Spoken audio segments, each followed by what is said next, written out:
Ready. Hello खमा घनी राजस्थान। आज का अपना टॉपिक है राजस्थान करंट अफेयर का नया पैटर्न। हाँ जी, ये राजस्थान करंट अफेयर का नया पैटर्न है और इस पैटर्न पे बात करने वाला आदमी भी नया है और ये चैनल भी नया है और इस चैनल पे आप लोग भी नए हो, तो इस चैनल के साथ जुड़िए और मेरे साथ इस वीडियो को कंटिन्यू कीजिए, एंड तक देखिए कि आपको पता चल जाएगा कि राजस्थान करंट अफेयर का नया पैटर्न है कैसा और किस तरीके से क्वेश्चन एग्जाम में पूछ रही है आरपीएससी। आपको ऐसा लगता है ना कि आरपीएससी पता नहीं कहाँ से करंट अफेयर उठा उठा के पूछ रही है और फिर एग्जाम में बैठते हो तो फिर वहाँ आपके हाथ कांपते हैं। नहीं, आरपीएससी वही चीज़ पूछ रही है जो रिलेवेंस है, उनका कोई ना कोई रिलेवेंस ही रही है, इंपॉर्टेंस ही रही है। वो कोई ना कोई न्यूज़पेपर में, बुलेटिन में या फिर राजस्थान पत्रिका की बुलेटिन में वो आपको दिख जाएगी। तो आज की क्लास में अपन देखेंगे कि राजस्थान करंट अफेयर का पैटर्न कैसा है, क्योंकि जब से आरपीएससी का जो 36% एग्जाम क्वालिफाई का रूल आया है उसके बाद से बहुत सारे लोग फेल हो रहे हैं, क्योंकि उनके 36% मार्क्स आ ही नहीं रहे एग्जाम में। इसका रीजन ये है कि उन्होंने अपनी पढ़ने की स्ट्रेटेजी, पढ़ने का तरीका अभी तक चेंज नहीं किया है। वही पुराने ढर्रे से पढ़ाई कर रहे हैं, न तो मल्टीपल रिवीजन है और ना ही उनका कोई अच्छा सोर्स से पढ़ने का। क्यों? क्योंकि वो एक दो मैगजीन मार्केट से ले आते हैं और पढ़ लेते हैं। उनको लगता है कि जैसे पहले होता था एग्जाम क्लियर वैसा हो जाएगा, करंट अफेयर पढ़ के चले जाएंगे। नहीं, अब बिल्कुल चेंज हो चुका है और आपको चेंज होना पड़ेगा और इस चेंज के साथ मैं आपका साथ देने वाला हूँ। अपन वीकली करंट अफेयर की क्लासेस करेंगे और उसके साथ एमसीक्यू प्रैक्टिस भी करेंगे। तो आज की क्लास में अपन देखते हैं कि अपन आगे करने वाले क्या है। देखिए, जो आरपीएससी है ना, वो उसने अपना एक क्राइटेरिया, एक एरिया फिक्स कर लिया कि भाई मेरे को इस क्राइटेरिया में ही क्वेश्चन पूछना है। देखो, पहले कुछ क्वेश्चन आते थे कि मिस यूनिवर्स कौन है, उस आईफा अवार्ड किसको दिया गया, कौन सी मूवी में किसका रूल था। ऐसे बहुत सारे क्वेश्चन, फर्जी क्वेश्चन आते थे जिसको मेरे से उसको बहुत ज़्यादा हेट थी। मैं उसको बिल्कुल ना पसंद करता था, वो बिल्कुल मेरे लेवल के ही क्वेश्चन नहीं थे। मेरा स्टैंडर्ड ऐसा है कि मैं यार सरकार की योजनाओं को अच्छे से पढूं, सरकार के अभियान को अच्छे से पढूं, उनके इन डेप्थ मेरे को नॉलेज हो, या किसी ऐसा पर्सन है राजस्थान का जो बहुत ज़्यादा इंपॉर्टेंट है, उसने बहुत अच्छा काम किया है राजस्थान में, तो उसके बारे में जानूं। तो आरपीएससी वही कर रही है, आरपीएससी वैसे ही क्वेश्चन पूछ रही है। आगे अपन है ना, जो अभी क्वेश्चन पेपर एनालाइज करेंगे अपन एसआई का, जो 5 तारीख को हुआ था, तो उसमें आपको पता चलेगा कि आरपीएससी ने कहाँ से क्वेश्चन पूछे हैं, किस एरिया को ज़्यादा फोकस किया है। तो मैं वो वाला क्वेश्चन को बहुत ज़्यादा हेट करता हूँ जो कहता है कि भाई मिस यूनिवर्स कौन बन गई है, फीफा आईफा अवार्ड किसको दिया है, या फिर वो कौन सी मूवी में किसका रोल था। मैं उसको हेट करता हूँ, ना ही मैं उसको पढ़ता हूँ, ना ही एग्जाम क्वेश्चन में आते हैं। अब बंद कर दिया है वो क्वेश्चन आना। दूसरी बात अपन करेंगे कि भाई आरपीएससी करंट का जो पूछने का लेवल कैसा है। देखो, आरपीएससी जो करंट पूछ रही है ना, वो इन डेप्थ जाके पूछ रही है। अब ऊपर ऊपर से उसने पूछना बंद कर दिया। बाई चांस एक दो क्वेश्चन ऊपर ऊपर से आ जाता है जो अपने ठीक हो जाता है, नहीं तो फिर बाकी सारे क्वेश्चन जितने भी वो सारे इन डेप्थ रहते हैं और अपन उस डेप्थ में जा नहीं पाते हैं और फिर अपने क्वेश्चन गलत हो जाते हैं। ठीक है। फिर एक ये है कि कैंडिडेट बहुत सारी गलती करता है करंट अफेयर पढ़ने के लिए। गलती ये करता है कि वो कैंडिडेट क्या करता है, एक बार दो बार करंट अफेयर को पढ़ लिया, फिर उसको लगता है कि यार मैं ही धुरंधर हूँ, मेरे को सब कुछ आता है। वो मल्टीपल रिवीजन नहीं करता। तो ये सबसे बड़ी गलती है कैंडिडेट की, मल्टीपल रिवीजन किया करो। इसमें मैं क्या करता था पता है, मैं डेली सुबह उठता था और 1 मंथ की करंट अफेयर लेता था, फिर उसमें हाईलाइट कर लेता था और उसको 5 मिनट या 10 मिनट में रिवाइज करता था। डेली ऐसा करता था और सुबह की प्रैक्टिस थी डेली की मेरी। उठने के बाद करंट अफेयर मैगजीन उठाई और उसको फिर मैं रिवाइज 5 मिनट में, और 5 मिनट का काम है यार, ज़्यादा टाइम तो लगता नहीं है, रिविजन कर लो, बात खत्म। और ये आपको डेली करना पड़ेगा और आपको डेली ही सूचेस पढ़नी पड़ेगी, आपको डेली करंट अफेयर देखना पड़ेगा, डेली आपको न्यूज़पेपर पढ़ना पड़ेगा। अब राजस्थान में बहुत सारे लोग हैं जो कभी भी न्यूज़पेपर देखते नहीं, उनको ऐसा लगता है कि हमें भाई मतलब बना बनाया माल दे दो, हम पढ़ लेंगे और एग्जाम क्लियर कर लेंगे। वैसा अब होने वाला नहीं है, क्योंकि आपको न्यूज़पेपर पढ़ना पड़ेगा, आपको सूचना बुलेटिन पढ़नी पड़ेगी। जब आपको कोई इवेंट जो राजस्थान में हो रहा है वो आपको पता ही नहीं है, फिर आप उसके बारे में कैसे इन डेप्थ जा पाओगे। उसको आपको कैसे पता कि वो जो इवेंट है वो कितना बड़ा इंपॉर्टेंट है एग्जाम के लिए और राजस्थान के लोगों के लिए। तो अभी अपन है ना, जो एसआई का एग्जाम हुआ है 5 तारीख को, उसके कुछ क्वेश्चंस को एनालिसिस करेंगे कि उन्होंने क्वेश्चन किस हिसाब से पूछे हैं। और फिर मैं आपको इसमें टास्क दूंगा कि भाई आप 6 तारीख के मैंने क्वेश्चन अपलोड किए, इसमें वो क्वेश्चन डाउनलोड करो और उस क्वेश्चन को सर्च करो कि वो क्वेश्चन कहाँ, जो टॉपिक है उसको सर्च करो कहाँ से पूछा गया, फिर उस इन डेप्थ में जाओ, आपको समझ आ जाए कि आरपीएससी पूछना क्या चाह रही है ना। और फिर मैं आपको लास्ट में कुछ जो करंट की न्यूज़ है उसके बारे में पढ़ाऊंगा और आपको समझाऊंगा कि भाई ये इन डेप्थ है और ये पूछने लायक चीज़ है और ये पढ़नी है और इसके नोट्स बनाने हैं अपने को। ठीक है ना। अपन देखते हैं एसआई जो 5 अप्रैल को एग्जाम हुआ था, उसका एक क्वेश्चन है, एक क्वेश्चन ये आता है कि द्वारिका प्रसाद अग्रवाल सम्मान है, ये इसके संबंध में कुछ 2 स्टेटमेंट दिए गए थे। जो द्वारिका प्रसाद अग्रवाल सम्मान है, ये सम्मान किस अभिनेता, किस गीतकार को दिया गया? ये जो आयोजन है ये जयपुर लिटरेचर फेस्टिवल में हुआ था, और इस फेस्टिवल में श्री द्वारिका प्रसाद अग्रवाल सम्मान दिया गया। और दूसरे स्टेट में ये पूछ लिया कि सम्मान की शुरुआत किस वर्ष में हुई थी, तो उन्होंने इस ऑप्शन में दिया कि इस सम्मान की शुरुआत 2020 में हुई, जयपुर लिटरेचर फेस्टिवल के मंच से की गई। तो ये दूसरा ऑप्शन है ना 2020 वाला, ये गलत है ना। तो ये जो द्वारिका प्रसाद अग्रवाल सम्मान है ना, ये क्यों दिया गया पीयूष मिश्रा को? जो द्वारिका प्रसाद अग्रवाल है ना, द्वारका प्रसाद वो दैनिक भास्कर के बहुत बड़े संपादक रहे हैं और लेखक रहे हैं, और उनके स्मृति में उन्होंने जयपुर लिटरेचर फेस्टिवल वालों ने उनके सम्मान में 2016 में, है ना, 2016 में उन्होंने एक पुरस्कार की शुरुआत की। और आप सब जानते हैं ना, जयपुर लिटरेचर फेस्टिवल ये लगभग जनवरी और फरवरी के टाइम हर साल आयोजित होता है, और इस बार इसका आयोजन 15 जनवरी से लेके 20 जनवरी तक इसका आयोजन हुआ था, है ना। 15 से लेके 20 जनवरी तक इसका आयोजन हुआ था, जयपुर में हुआ था, है ना। ये चीज़ आप ध्यान रखें, ये बहुत बड़ा फेस्टिवल है। इसमें है ना अंतर्राष्ट्रीय स्तर से लोग आते हैं, बहुत सारे विदेशी आते हैं, अपने यहाँ के बहुत सारे लोग उसमें जाते हैं, जो लिटरेचर पढ़ना पसंद करते हैं वो लोग वहाँ पे जाते हैं। मैं भी गया था भाई, मैं भी गया था उस क्लास में, वहाँ मैं भी गया था फेस्टिवल में, 1 दिन के लिए गया था, बहुत सारे मजे लेके आया था मैं भी, है ना। तो बहुत सारे लोग जाते हैं, और जयपुर वालों को तो पता है यार, जाना ही पड़ता है, उस फेस्टिवल का बहुत अलग ही एक ऑरा है ना। तो ये फेस्टिवल बहुत ज़्यादा इंपॉर्टेंट है, और है ना, अगर आप 15 से लेकर 19 या 20 तारीख तक की न्यूज़ देखेंगे ना, न्यूज़ कटिंग, तो ये पेपर की हेडिंग पे था। ये जो राजस्थान पत्रिका और न्यूज़ दैनिक भास्कर है, इसकी हेडिंग, मेन हेडिंग में था कि भाई पीयूष मिश्रा को द्वारका प्रसाद अग्रवाल सम्मान दिया गया। तो ये इसकी इंपोर्टेंस ये है भाई, तभी आरपीएससी ने इसको पूछा है, और अपन इस चीज़ को इग्नोर कर देते हैं, अपन कभी, है ना, न्यूज़पेपर पढ़ते नहीं है, तो आपको याद होगा कैसे, है ना। दूसरा क्वेश्चन आरपीएससी ने ये पूछा था एसआई के एग्जाम में कि राजस्थान की महिला टीम ने जनवरी 2026 में वाराणसी में आयोजित हुई 72वीं सीनियर नेशनल वॉलीबॉल, कौन सी वॉलीबॉल चैंपियनशिप में कांस्य पदक जीता था, है ना। तो ये कांस्य पदक जीतने के लिए किस टीम को हराया था? देखो अब इसका सॉल्यूशन देखो, ये न्यूज़ है ना दैनिक भास्कर के अखबार में थी कि भाई ये जो महिला टीम है वॉलीबॉल की, सीनियर महिला टीम, इसने पहली बार 72 साल में पहली बार पदक जीता है। भाई कितनी बड़ी बात है राजस्थान में कि कोई महिलाएं इतिहास बना रही है, और ऐसा कभी हुआ नहीं है राजस्थान के इतिहास में, क्योंकि महिला team volleyball, senior volleyball team में कोई पदक जीती, और 72 साल में ये ऐसा पहली बार हुआ। तो भाई कितना इंपॉर्टेंस है, अपन को जानना चाहिए, वैसे ही जानना चाहिए, भले ही एग्जाम में पढ़े या ना पढ़े, एग्जाम के लिए तैयारी कर रहे या ना करे, अपन को ध्यान होना चाहिए कि राजस्थान में एक इतना बड़ा काम हुआ है कि भाई 72 साल का रिकॉर्ड तोड़ा, इतिहास तोड़ा है, और ये पदक जीता है। तो उन्होंने ये, तो आरपीएससी ने क्वेश्चन पूछ लिया कि भाई इन्होंने कांस्य पदक जीता है महिलाओं ने, और इसमें उन्होंने किस टीम को हराया? तो ये है कि इस टीम ने हरियाणा को हरा के, है ना, इस टीम ने, महिला टीम ने राजस्थान की हरियाणा को हरा के ये कांस्य पदक जीता था। अगला क्वेश्चन अपन देखते हैं, अगले क्वेश्चन में उन्होंने क्या पूछा? अगला क्वेश्चन ये पूछा आरपीएससी ने कि किस विद्यालय ने जवाहर नवोदय विद्यालय की 26वीं राष्ट्रीय युवा संसद प्रतियोगिता 2024-25 में प्रथम पुरस्कार हासिल किया था? ये किस विद्यालय का पूछ रहे हैं, मतलब कोई ना कोई राजस्थान का विद्यालय का पूछ रहे हैं ये लोग। ऑप्शन में देख लो आप, सारे राजस्थान के ही विद्यालय पूछे। तो राजस्थान का कोई भी विद्यालय है वो नवोदय विद्यालयों की 26वीं राष्ट्रीय युवा संसद प्रतियोगिता में प्रथम पुरस्कार हासिल कर रहा है भाई, है ना। तो ये बहुत बड़ी बात है राजस्थान के लिए कि भाई इतना अच्छे राजस्थान के स्कूल्स वगैरह काम कर रहे हैं। अपन को लगता है भाई सारी स्कूलें खराब ही है, ना भाई, कुछ स्कूलें अच्छी भी है और अच्छा भी कर रही है।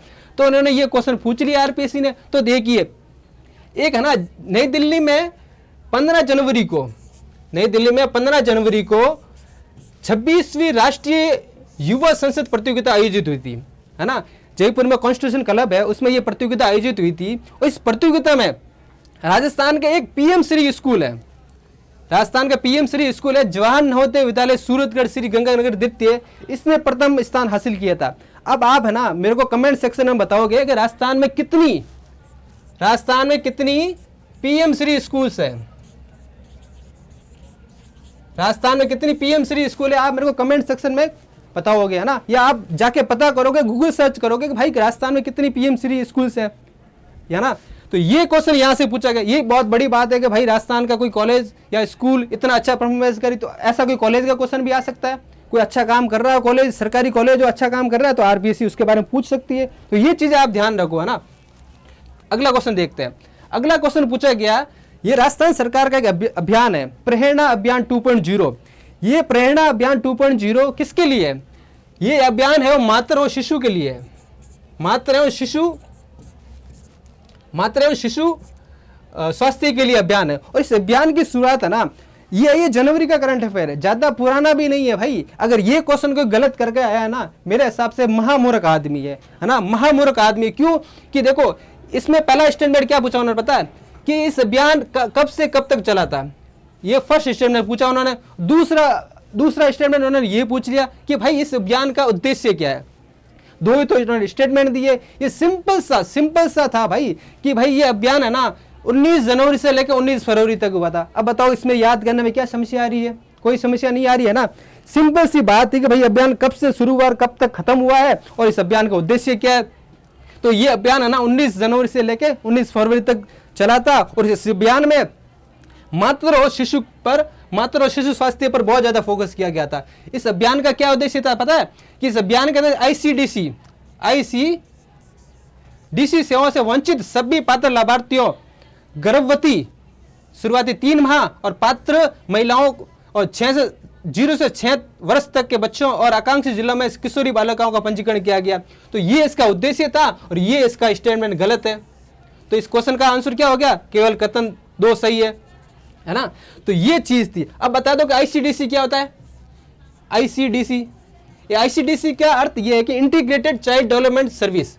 आईसीडीसी मतलब इंटीग्रेटेड चाइल्ड डेवलपमेंट सर्विस। इसकी शुरुआत है ना 1975 में हुई थी। जो है ना आईसीडीसी का शुरू करने का मतलब ये था, मुख्य उद्देश्य ये था कि जो 6 साल से छोटे बच्चे हैं या फिर जो गर्भवती महिलाएं हैं या फिर जो स्तनपान करवाने वाली महिलाएं हैं, उनके लिए ये अभियान शुरू किया गया था ताकि मातृ और शिशु के स्वास्थ्य में सुधार किया जा सके। तो ये देखो कितनी अच्छा अभियान था ना। ये जो अभियान चलाया गया था कितना अच्छा अभियान था कि भाई तुम जो आईसीडीसी अभियान, ये जो मिशन है, इससे तो कोई वंचित रह गया है या वंचित है तो उनके लिए ये अभियान शुरू किया गया था। और सरकार ने फोकस किया कि हम भाई शिशु के स्वास्थ्य पर और महिलाओं के स्वास्थ्य पर फोकस करेंगे। तो ये कितना इंपॉर्टेंट अभियान था। तो ये पूछना तो बनता है भाई, पूछना चाहिए और ऐसे भी अपने को ध्यान होना चाहिए। और इसमें याद करने की भी कोई समस्या नहीं थी। शायद ये क्वेश्चन कोई ऐसा में गलत करके आया ना, वो शायद महामूर्ख आदमी था। चलिए अगला क्वेश्चन देखते हैं। अगला क्वेश्चन पूछा गया कि बामनवास कंकर पंचायत जो जनवरी 2026 में राजस्थान की प्रथम प्रमाणित पूर्णतः जैविक ग्राम निकाय बन गई है, तो इनमें से किस जिले में स्थित है? ये देखो कितनी अच्छी बात है कि राजस्थान की कोई पंचायत है वो पूरी तरह मतलब जैविक बन गई है। वो वहाँ के उस ग्राम पंचायत के लोग किसी भी तरह का रासायनिक उर्वरक का इस्तेमाल नहीं करते हैं। ऐसी ग्राम पंचायत भाई, अपने यहाँ तो कोई गांव में छोटी मोटी बात हो जाए उसके लिए भी लड़ लेते, एक होते ही नहीं है। और आपको भी पता आज के टाइम में कितनी मिलावट हो रही है। और ऐसी राजस्थान में कोई ग्राम पंचायत है वो पूरी तरीके से क्या है? जैविक है और न ही कोई उर्वरकों का इस्तेमाल कर रही है। तो भाई ये तो बहुत अच्छी बात है ना राजस्थान के लिए कि भाई ये तो प्रेरणा वाली बात है। और बाकी जितने भी राजस्थान में ग्राम पंचायतें हैं वो इससे प्रेरणा ले कि भाई हम भी ऐसा काम करें। तो ये बहुत इंपॉर्टेंट था। तो बामनवास पंचायत है ना, ये बामनवास पंचायत कहाँ है? कोटपुतली बहरोड में। ये जयपुर के पास में ही है और अभी ये नया ही जिले बना है। कोटपुतली बहरोड है वो नया जिला बना है। तो उसकी एक पंचायत है जिसने बहुत शानदार काम किया कि भाई हम उर्वरकों का इस्तेमाल नहीं करेंगे, हम जैविक खेती करेंगे। तो भाई बहुत इंपॉर्टेंस था। और इसमें पता है अभी एनडीटीवी की रिपोर्ट भी आई थी और उन्होंने कंट्रोवर्सी क्रिएट की थी कि भाई ये जो है ये मतलब झूठ है कि भाई पूरी तरीके से जैविक नहीं है। पर ये अपन तो बताएंगे भाई, अपन के लोग हैं, उन्होंने अच्छा काम किया तो पूरी तरीके से ये जैविक था। तो ये इसकी इंपॉर्टेंस थी। अगला क्वेश्चन देखते हैं। अगला क्वेश्चन पूछा है आरपीएससी ने कि 17 जनवरी 2026 तक जयपुर में मेलोडी ऑफ कलर्स एक 3 दिवसीय प्रदर्शनी का आयोजन हुआ था। इस प्रदर्शनी में कलाकारों में से किसकी जल रंग करतियों का प्रदर्शन किया गया? सर आप बताइए कि जल रंग क्या होता है? ये जल रंग चित्रकला होती है। जल रंग चित्रकला होती है जिसमें पानी के कलरों से पानी में कलर्स घोलकर चित्र बनाए जाते हैं। तो इस चित्रकला की बहुत एक व्यक्ति है, बहुत महत्वपूर्ण, बहुत फेमस व्यक्ति है, वो है सुषमा महाजन। और सुषमा महाजन की कृतियों का, उनकी जो उन्होंने पेंटिंग्स बनाई है, उसका प्रदर्शन इस मेलोडी ऑफ कलर्स में किया गया था। तो भाई ये तो बहुत अच्छी बात है, क्योंकि भाई इतनी बड़ी पर्सनैलिटी अपन जानते भी नहीं। अपने राजस्थान में बहुत सारे बड़े बड़े लोग हैं जो आर्ट में बहुत शानदार काम कर रहे हो, अपन को पता भी नहीं है। तो इनके बारे में पता होना बहुत जरूरी है कि भाई सुषमा महाजन एक ऐसी चित्रकार है जो ऐसे चित्र बनाती है। तो इस वजह से इसकी इंपॉर्टेंस बहुत ज़्यादा होगी, ये बहुत ज़्यादा रिलेवेंस था। देखो अभी तक हमने 3-4 क्वेश्चन डिस्कस किए हैं ना, उसमें कोई भी एक भी ऐसा क्वेश्चन नहीं था जिसमें उसका कोई रिलेवेंस ना हो कोई उसका इंपॉर्टेंस हो। वो चीज़ें अपने को जानने के लिए बहुत ज़रूरी थी, इसलिए आरपीएससी ने भी वही चीज़ें पूछी है जो आपको जानने के लिए बहुत ज़्यादा जरूरी है। अगला क्वेश्चन देखते हैं अपन। अगला क्वेश्चन उन्होंने पूछा है कि भाई एशिया और प्रशांत क्षेत्र में बाहर वाला क्षेत्रीय 3R सर्कुलर इकोनॉमिक फॉर्म का आयोजन वो है किया गया था। और इस 3R से तात्पर्य क्या है? ये जयपुर में है ना। ये देखो, अब आप बोलोगे कि सर ये तो मार्च 2025 का है और एग्जाम अभी अप्रैल 2026 में था, तो भाई एक साल कैसे पुराना पूछ लिया? तो भाई ये देखो ना तुम, ये कितना बड़ा आयोजन था। ये जो फॉर्म है ना, एशिया प्रशांत क्षेत्र 12वें क्षेत्रीय 3R सर्कुलर इकोनॉमिक फॉर्म, ये कितना अंतर्राष्ट्रीय स्तर का ये आयोजन था। तो आपको वैसे भी जानना चाहिए, आपको वैसे भी पढ़ना चाहिए कि भाई इतना बड़ा आयोजन अपने राजस्थान में हो रहा है, आपको याद होना चाहिए। और इसमें पूछा भी तो क्या है उन्होंने यही तो पूछा है कि भाई 3R का मतलब क्या है। 3R का मतलब क्या है? एक R का मतलब है रिड्यूस, है ना। R का मतलब है रिड्यूस यानी कम करना, और फिर एक R का मतलब है रीयूज, और तीसरे R का मतलब है रिसाइकल। मतलब ये कहीं ना कहीं किस पे फोकस कर रहे हैं? ये एनवायरनमेंट पे फोकस कर रहे हैं। ये चाहते हैं कि तुम है ना जैसे एनवायरनमेंट में कचरे को कम करो, है ना, तुम चीज़ों का रीयूज करो, तुम चीज़ों का रिसाइकिल करो। तो है ना, इस हिसाब से ये जो न्यूज है ना बहुत इंपॉर्टेंट रहेगी थी, है ना। तो इस वजह से आरपीएससी ने इस क्वेश्चन को पूछा था। अपन अगला क्वेश्चन देखते हैं कि आरपीएससी ने क्या पूछा था। अगला क्वेश्चन आरपीएससी ने एक नीति के बारे में पूछा है। वो नीति है राजस्थान व्यापार प्रोत्साहन नीति 2025। देखो अभी है ना, राजस्थान सरकार ने बहुत सारी नीतियां लॉन्च की है। लगभग 30 के आसपास नीतियां होगी, जो मैंने अपनी किताब में भी कवर की थी। लगभग 30 नीतियां होगी, और सारी की सारी नीतियां बहुत सारी इंपॉर्टेंट है ना। इस नीति से उन्होंने क्या पूछा है पता है? इस नीति से उन्होंने खाली ये पूछा है कि इसका मुख्य लक्षण क्या है, इसकी कैरेक्टरिस्टिक क्या है। ये चीज उन्होंने इस पेपर में पूछी थी, है ना। तो आप देखो, है ना, ये किसकी बात कर रही है आरपीएससी बात कर रही व्यापार, है ना, ट्रेड की बात कर रही है, और इसको प्रोत्साहित करना है, ट्रेड प्रमोशन की बात कर रही है आरपीएससी। ट्रेड प्रमोशन के बारे में पूछ रही है। अब देखो कोई भी व्यापार है ना, कोई भी व्यापार करना है तो अपन को है ना आज के टाइम में डिजिटली तो होना पड़ेगा, डिजिटली रूप से बहुत सशक्त होना पड़ेगा। और व्यापार करने के लिए आपको ऋण तो चाहिए, ब्याज भी ऋण तो चाहिए होता है ना। उसके बाद आपको ऋण की गारंटी भी मिलनी चाहिए। तो देखो 3 ऑप्शन तो है ना, ये 3 ऑप्शन है ना बिल्कुल ईजी थे। आप आसानी से आपको पता चल जाता है कि ये तो चीज़ें होती कोई भी व्यापार करने के लिए। अब है ना यहाँ पे एक बिल्कुल एक्सट्रीम चीज़, जो बिल्कुल असंभव चीज़ लग रही है कि भाई कोई भी व्यापार को है ना अपन 50% निर्यात को आवश्यक करना, ये बहुत मुश्किल काम होता है भाई। कोई भी व्यापार को 50% तक ले जाना बहुत ईजी नहीं होता है। तो ये ऑप्शन गलत था। तो आप है ना अगर इसकी पॉलिसी डाउनलोड करते ना, राजस्थान सरकार की व्यापार प्रोत्साहन नीति 2025, तो इसमें है ना ये साफ साफ लिखा हुआ है ना, इस पॉलिसी के बारे में साफ साफ लिखा हुआ है कि भाई ये क्रेडिट गारंटी देती है, एक तो है ना ये जो नीति है वो क्रेडिट गारंटी देती है कोई भी व्यापारी को, ये सब्सिडी देती है व्यापारी को। दूसरी बात, ये तीसरी बात ये कहता है कि डिजिटल इनेबलमेंट करता है, मतलब डिजिटली पावर करता है व्यापारी को, है ना, डिजिटली सपोर्ट करता है। और ये जो नीति ये भी कहती है हम कैपेसिटी बिल्डिंग की बात करते हैं, है ना, तो ये ईज ऑफ डूइंग बिजनेस की बात करते हैं। ये सीधा क्वेश्चन आया था पॉलिसी से। अपन कभी पॉलिसी डाउनलोड करते नहीं है, अपन देखते हैं हाँ भाई करंट अफेयर की मैगजीन से पढ़ लेंगे और अपना हो जाएगा। तो भाई ये चीज़ें भूल जाओ, हाँ, बट ये मैं आपको बता दूं कि अपन सारी चीज़ें कवर करेंगे। अगली जितनी अपनी क्लासेज होगी ना, अपन करंट अफेयर को इन डेप्थ कवर करेंगे, ताकि आरपीएससी को लगे कि भाई कोई तो आके पढ़ा रहा है, बच्चों को अच्छे से पढ़ा रहा है ना। चैलेंज नहीं कर रहे हैं हम आरपीएससी को, हम कह रहे हैं कि आपने अगर पैटर्न चेंज किया ना, तो हमने भी अपने पढ़ने का तरीका चेंज करेंगे, अपने रिसोर्सेज चेंज करेंगे, है ना। अगला क्वेश्चन देखते हैं अपन, आरपीएससी ने क्या पूछा था। देखो ये सारे क्वेश्चन थे, और ये जो अपन मैंने टेबल बनाई है ना, इस टेबल में देख लो सारी, ये सारी टेबल है ना, ये बता रही है कि आरपीएससी ने किस एरिया को टारगेट किया है। आरपीएससी क्या पूछ रही है, किसी पर्सन के बारे में पूछ रही है, उसको अवार्ड दिए उसके बारे में पूछ रही है ना। कौन पर्सन, पीयूष मिश्रा के बारे में पूछा, उसको द्वारका प्रसाद अग्रवाल सम्मान दिया गया, उसके बारे में पूछा आरपीएससी ने। स्पोर्ट्स के बारे में पूछा, स्पोर्ट्स में क्या पूछा कि भाई महिलाएं हैं जो सीनियर महिला है जिन्होंने वॉलीबॉल की चैंपियनशिप जीती है, वो भी कब 72 साल बाद जीती है भाई, तो बहुत इंपॉर्टेंट चीज वो चीज़ पूछी है उन्होंने। सरकार के साथ समझौते के क्वेश्चन पूछे हैं आरपीएससी ने, है ना। कोई अभियान के बारे में पूछा, कौन सा अभियान, प्रेरणा 2.0 अभियान। प्रेरणा अभियान कब चला था, 19 जनवरी से लेकर 19 फरवरी तक चला था। किसके लिए था भाई, ये किसके लिए था, ये शिशु और मातृ स्वास्थ्य के लिए चला था अभियान। सरकार की उपलब्धि, अब ये भी सरकार की उपलब्धि है कि भाई सरकार की कोई भी ग्राम पंचायत है वो पूर्णतः जैविक हो गई, तो ये क्वेश्चन पूछा उन्होंने।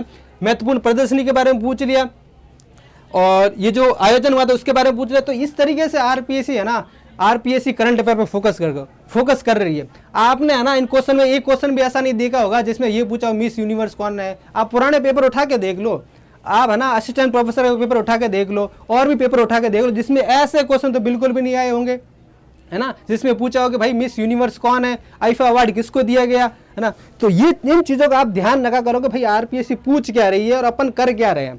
अपन जब मैगजीन पढ़ रहे हैं तो किन चीज़ों को पढ़ रहे हैं, है ना, वो चीज़ें हमारे लिए इंपॉर्टेंट है या नहीं है, इन चीज़ों का बहुत ध्यान रखना जरूरी है। देखो 6 अप्रैल को पेपर हुआ था, 6 अप्रैल के पेपर में स्पोर्ट्स के 3 क्वेश्चन आए थे, राष्ट्रीय पुरस्कार के बारे में पूछा गया था, है ना। उन्होंने नीतियों के बारे में 3 क्वेश्चन पूछ लिए, और अभी तो एसआईआर भी चल रहा था राजस्थान में, बट उन्होंने एसआईआर से क्या किया पता है, एसआईआर का जो हिस्टोरिकल बैकग्राउंड था ना, उससे रिलेटेड उन्होंने क्वेश्चन डाल दिया था जो पॉलिटी में बहुत इंपॉर्टेंट था।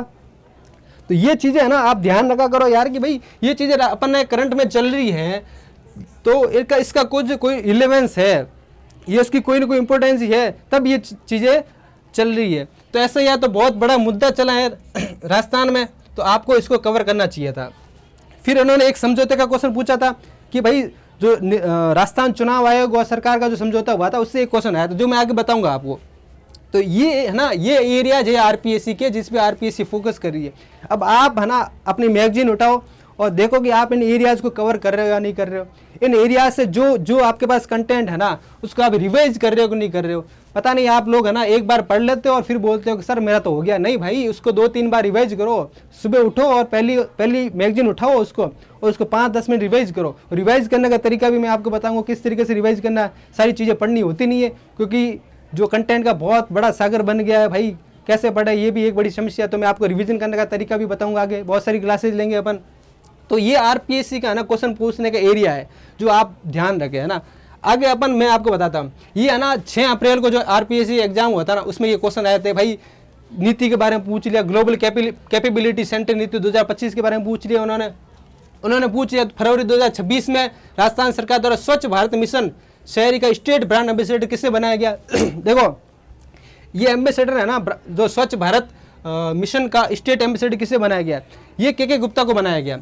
जो के गुप्ता है ना, उन्होंने के गुप्ता ये डूंगरपुर नगर परिषद से है ना, उनके पूर्व चेयरमैन रहे। उन्होंने बहुत शानदार काम किया है इसके लिए, है ना। उन्होंने शहरों की नालियाँ अच्छी कर दी, साफ सफाई अच्छी कर दी, सड़कें अच्छी कर दी। तो भाई एक रोल मॉडल की तरह है डूंगरपुर, है ना। डूंगरपुर की जो नगर परिषद है वो बहुत रोल मॉडल की तरह है। तो इस वजह से उनको है ना ये ब्रांड एम्बेसडर बनाया गया। तो ये बहुत चीज़ अच्छी है कि भाई कोई एक ऐसा आदमी है राजस्थान में, ये इतना अच्छा काम कर रहा है, तो हमें भी ये चीज़ जाननी चाहिए। तो इसलिए है ना आरपीएससी वही चीज़ें पूछ रही है जो आपको जाननी चाहिए, आपके लिए इंपॉर्टेंस है। पता नहीं आप न्यूज़पेपर भी पढ़ते नहीं हो तो ये चीज़ आपको पता रहती नहीं है। तो ये क्वेश्चन भी है, ये क्वेश्चन आप है ना, आपको ये टास्क है, ये चीज़ें है ना जाके सर्च करो कि भाई ये पूछी कहाँ से है, इनका सोर्सेज क्या है, इनकी इंपॉर्टेंस क्या है। ये आप चीज़ें है ना जाके देखोगे और मुझे है ना टेलीग्राम पे बताओगे मैसेज करके, है ना। ये चीज़ है ना। ये जो समझौता हुआ ये भी क्वेश्चन पूछ लिया आरपीएससी ने। ये स्पोर्ट्स का क्वेश्चन था, खेलो इंडिया विंटर गेम्स से पूछ लिया उन्होंने। और अगला क्वेश्चन इन्होंने क्या पूछा, Rajasthan arrow space and defence policy तो राजस्थान सरकार क्या चाह रही है पता है? राजस्थान सरकार चाह रही है कि भाई राजस्थान में भी डिफेंस के इक्विपमेंट बने, राजस्थान में भी बंदूकें, गोले बारूद, ये चीज़ें बने, इसके लिए कोई आए इन्वेस्टमेंट करे और राजस्थान के लोगों को रोजगार मिले। तो ये पॉलिसी भी लॉन्च की थी, उससे आज एक अच्छा क्वेश्चन बन गया, है ना। उसके बाद है ना उन्होंने एक AI और ML नीति से क्वेश्चन पूछ लिया। अभी AI का ज़माना है और आप लोग भी AI से अपडेट होंगे, AI से बहुत सारी चीज़ें जनरेट हो रही है। तो AI में स्कोप बनाने के लिए, राजस्थान के लोगों को AI में रोजगार बढ़ाने के लिए ये नीति सरकार लेके आई थी। और उन्होंने पूछ लिया कि भाई किस दृष्टिकोण पे इस पॉलिसी ने फोकस किया है ना। एक क्वेश्चन इन्होंने पूछ लिया किससे? गफरुद्दीन मेवाती जोगी से। देखो गफरुद्दीन मेवाती जोगी है ना, ये शायद ही आप जानते होंगे ना, ये अलवर से हैं, ये हैं वो अलवर से हैं। और इन्होंने है ना पता है 4 साल से है ना ये भपंग बजा रहे हैं। भपंग एक वाद्य यंत्र है राजस्थान का, भपंग। ये 4 साल की उम्र से बजा रहे हैं, पता है 4 साल की उम्र से बजा रहे हैं। और ये भपंग वादक बहुत बड़े पर्सनैलिटी है। दूसरी बात इन्होंने पता है ये जो पांडुन का कड़ा है, पांडुन का कड़ा एक शैली है मेवात की। पांडुन का कड़ा एक शैली है मेवात की जिसमें महाभारत के दोहे हैं, महाभारत की कहानियां हैं, उसे मतलब मेवात की जो देसी लैंग्वेज उसमें गाया जाता है। तो ये पांडुन कड़ा वो चीज़ है। तो इसके लिए बहुत ज़्यादा प्रसिद्ध है, बहुत बड़ी पर्सनैलिटी है, बहुत बड़ा व्यक्तित्व है। शायद ही इसके बारे में कोई जानता होगा, ये जानना जरूरी है। इसलिए RPSC उन चीज़ों पर फोकस कर रही है जो राजस्थान के बहुत बड़ी हस्तियाँ रही है, उनके बारे में लोग स्टूडेंट पढ़े समझे, है ना, वो कैसे लोग हैं। तो ये चीज़ उनके बारे में पूछी गई थी। अब मैं आपको बताता हूँ करंट अफेयर का क्या तरीका है ठीक ठाक देखने का ना। आप लोग पता नहीं कैसे पढ़ते हो, पर मैं इस तरीके से देखता हूँ। मान लो कि ये करंट अफेयर है, कब का है? 2 अप्रैल का है। ये है कि राष्ट्रीय आयुष मिशन में राजस्थान अग्रणी है, पहली बात। दूसरी बात कि जो योग दिवस आयोजन में प्रदेश देश में प्रथम स्थान पर है ना। ये दूसरी बात हो गई। ये अभी बैठक हुई थी उप मुख्यमंत्री प्रेमचंद बैरवा के अध्यक्षता में, तो उन्होंने ये बताया कि भाई राजस्थान है वो आयुष मिशन में अभी अग्रणी है। दूसरी बात यह है कि योग दिवस आयोजन में प्रदेश प्रथम स्थान पर है। एक तीसरी बात यहाँ और बताई गई है। तीसरी बात यह है कि प्रकृति परीक्षण अभियान, इस अभियान में भी राजस्थान है ना 4th स्थान पे है। अब भाई ये 3-4 स्टेटमेंट है, उनमें से 2 स्टेटमेंट RPSC उठा के पूछ ले, है ना, पूछ भी सकती है, क्या पता आगामी एग्जाम में ये क्वेश्चन आ जाए। तो ये आपको ध्यान रखना है। इसमें इस न्यूज़ में 3-4 चीज़ें बहुत इंपॉर्टेंट है ना। तीसरी बात ये है कि मुख्यमंत्री आयुष्मान योजना के अंतर्गत 1 अप्रैल 2025 से आयुष के 20 पैकेज जोड़े गए हैं, है ना। 1 अप्रैल 2025 से 20 पैकेज और जोड़े गए हैं मुख्यमंत्री आयुष्मान आरोग्य योजना में। तो ये चीज़ है जो आपके सामने है करंट अफेयर की। अपन एक और आगे करंट अफेयर देखते हैं। अगला करंट अफेयर यह है कि खान विभाग ने 13% अपने राजस्व में बढ़ोतरी की है। 13% कितना है? 13% बढ़ोतरी की है, जो पार होकर 10,394 करोड़ हो गया है। और इसमें वृद्धि कितनी हुई? पिछले साल से वृद्धि हुई है 1163 करोड़ रुपए की वृद्धि हुई है। तो देखो इसमें 3 चीजें आ गई। एक तो खान विभाग ने 13% अपने रिवेन्यू में वृद्धि की है, तो ये बहुत बड़ी बात है। पहली बार ऐसा हुआ है कि राजस्थान जो खान विभाग का रिवेन्यू है वो 10,000 करोड़ से ऊपर जा रहा है। ये पहली बार हुआ, ये बात लिखी हुई है करंट अफेयर में। 10,000 करोड़ के ऊपर का प्रावधान अर्जित किया, ये पहली बार हुआ है ना। तो ये चीज़ आपको ध्यान रखनी है। दूसरी बात कि भाई इसने कितना रिवेन्यू पिछले साल से ज़्यादा अर्जित किया है, 1163 करोड़ रुपए अधिक अर्जित किए। तो ये आपको स्टेटमेंट में कभी भी क्वेश्चन पूछ सकता है ना। ये इस तरीके से आपको पढ़ना और ये रिवीजन करो ना, तब ऐसे रिवीजन किया करो। हाँ भाई खान विभाग है, 13% इसकी रेवेन्यू में वृद्धि हुई है, और कितना वृद्धि हुई है? 1163 करोड़। और अब कितना हो गया? 10,394 करोड़ अब हो गया है। तो ये चीज़ आपको इस तरीके से रिवाइज करनी है और ज़्यादा टाइम भी नहीं लगता आपको। एक और करंट अफेयर देखते हैं। ये है कि राष्ट्रीय बांस मिशन पर राज्य स्तरीय कार्यक्रम हुआ था, राज्य स्तरीय सेमिनार हुआ था। और ये सेमिनार कहाँ हुआ था पता है? ये सेमिनार हुआ था जयपुर में, दुर्गापुरा में ये सेमिनार हुआ था। 2 दिवसीय सेमिनार था, है ना। इस सेमिनार में कृषि मंत्री कौन थे? कृषि मंत्री कृपाल मीणा थे, जिन्होंने अध्यक्षता की थी, है ना। तो ये चीज़ आपको ध्यान रखनी है। कब आयोजित हुआ था ये सेमिनार? बहुत अच्छा सेमिनार है। अब इसमें एक और स्टेटमेंट मैं आपको बताता हूँ। वर्तमान में राज्य के लगभग 2.5% का एरिया है वो बांस उपलब्ध करवाता है। तो ये चीज़ आपको दूसरे स्टेटमेंट में पूछ लेगी RPSC। फर्स्ट में ये पूछ लिया कि भाई ये कब आयोजित हुआ था, और दूसरे में ये पूछ लिया कि भाई राजस्थान में अभी क्या स्थिति है बांस की। जो बांस की स्थिति है ना राजस्थान में क्या है, ये चीज़ पूछ लेंगे। तो इस तरीके से आपको करंट अफेयर को पढ़ना है। एक और करंट अफेयर देखते हैं अपन। चलो, ये चीज़ अपन अब तक देखी है ना, तो आपको लगभग समझ आया होगा कि भाई कहाँ से आरपीएससी क्वेश्चन पूछ रही है और अपने को है ना किस तरीके से पढ़ना है और आगे की रणनीति क्या रहेगी। तो मैं आपको बता दूं, आगे है ना अपन वीकली करंट अफेयर की क्लासेज लेके आएंगे, राजस्थान करंट अफेयर की। दूसरी बात, अपन वीकली एमसीक्यू प्रैक्टिस करेंगे और मंथली करंट अफेयर की आपको पीडीएफ मिल जाएगी। ये 3-4 चीज़ें अपन करेंगे है ना, तो ताकि आपको करंट अफेयर में कोई भी परेशानी नहीं हो। आगे फर्स्ट ग्रेड, सेकंड ग्रेड और आगे आरएस की एग्जाम की भर्ती भी आ सकती है। जो भी आए उसके लिए अपन करंट अफेयर को अच्छे से करेंगे, आप लोगों के लिए कवर करेंगे। तो आपको ये वीडियो कैसा लगा कमेंट में जरूर बताएं। Thank you.